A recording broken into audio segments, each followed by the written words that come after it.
This is the Xeric demonstration garden at Farmington, the Farmington Ag Science Center with New Mexico State University.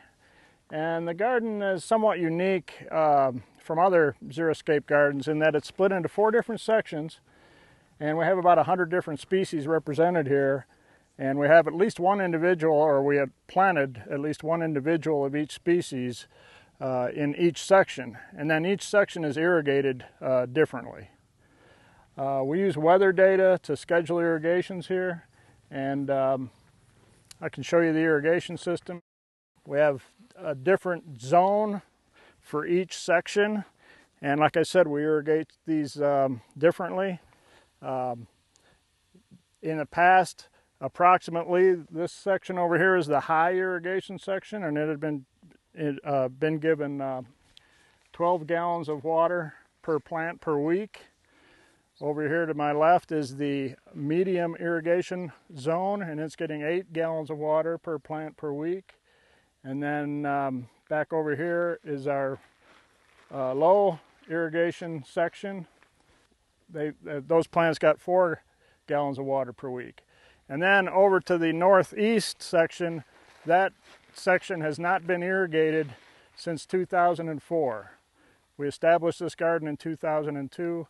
And then we cut off we started our irrigation treatments in 2004, and that section has not received any irrigation in the past 5 years, and there's still plants surviving in that section.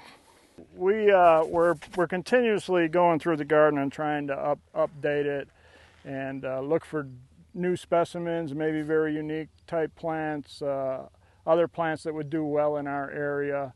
And we would like to add them to the garden. But as you can see, the garden's getting pretty thick the way it is. We probably have to expand out into some the perimeter areas of the garden outside the fence. But we're always looking for other plants to try.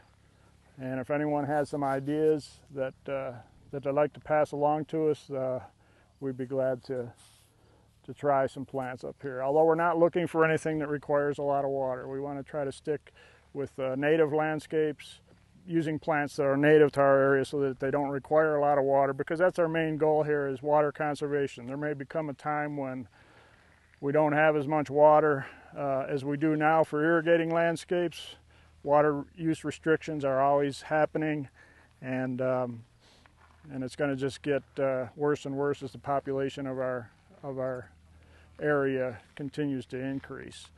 So, but we still would like to maintain some attractive landscapes that don't require a lot of water.